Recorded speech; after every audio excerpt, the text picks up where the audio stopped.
Instead of doing right by the people, he abused his power to destroy innocent lives, just to satisfy his own greed. He brought this on himself. My parents and my brother still couldn't make it back to Liangzhou. My brother said Chen Mo had lost his mind, refusing to let them return. Chen Mo never ended up marrying Lin Huaji either. He's still insisting I'm his crown princess.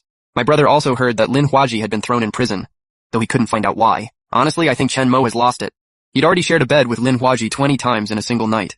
How is he not marrying her? I genuinely can't figure it out. And I can't figure out why Lin Huaji ended up in prison either. She's the daughter of a duke's household.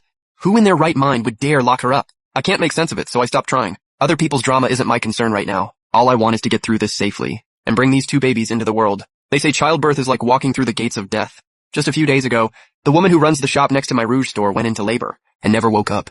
The midwife told me I'm carrying twins, and it's my first pregnancy. That makes it especially dangerous. I'm scared I might not wake up either. That I won't be there to take care of my parents. That I won't get to watch my brother sweep all 3 imperial exams and become the youngest, most brilliant top scholar in the whole dynasty. And I'm scared my 2 little babies might come into the world without a mother. Miss Shen, one of my apprentices in the shop, gives me a quiet nudge.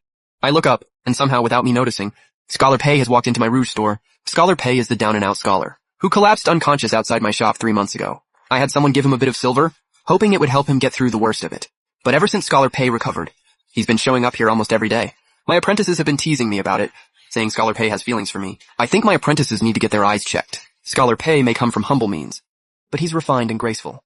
A talented young man with a bright future. Why on earth would he have feelings for me? A very pregnant widow whose husband supposedly died in battle? Whenever anyone asks about my husband, I always say he joined the army and died on the battlefield. Hearing Scholar Pei call out to me, I set down my abacus and ask casually, Scholar Pei, what brings you by today? Scholar Pei is genuinely the most bashful person I've ever met. The second I speak to him, that handsome, clean-cut face of his goes as red as a ripe tomato, ears burning. He turns his face to the side, lips moving silently for what feels like forever, like he's summoning every ounce of courage he has. Then he finally gets the words out. Miss Shen, I have feelings for you. Would you let me take care of you from now on? I genuinely didn't see that coming. My apprentices actually had perfect vision this whole time. I don't have any intention of remarrying. I'm trying to figure out how to say it in a way that won't hurt him too much. When I hear him continue, I really do care for you, Miss Shen. If you'd be willing to marry me, I would cherish you completely, and I would raise the children you're carrying as my own. Shen Yuchu, you want to take my children and marry someone else? The moment Scholar Pei finishes speaking, I hear a voice, low, quiet, barely concealed fury in every word. And then, dressed in a dark black robe, impossibly regal and cold, he walks into the Rouge store. I know he's here to settle scores. My legs start shaking. I grab a fistful of silver and try to bolt, but he brought an entire wall of guards with him. They're standing outside my shop, like an immovable mountain range. There's no way out. You had the nerve to fake your own death and scheme against me. Impressive. I think about the warm tears that fell on my face from him when I played dead. I feel a tiny bit guilty. But then I remember the abortion medicine he had sent to me, and I straighten my spine right back up. Your Highness is the one who sent me the abortion medicine first. If I hadn't faked my death to get out, my babies would already be dead at your hands. I never had anyone send you abortion medicine. His eyes go red at the corners.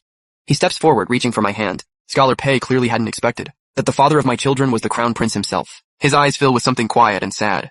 Miss Shen, didn't you say your husband died on the battlefield? Then I hear Chen Mo's cold scoff, and panic sets in harder. Died on the battlefield? Shen Yuchu, you were really hoping I'd die, weren't you? I never hoped for that. I kept thinking about him, and I didn't want to keep thinking about him.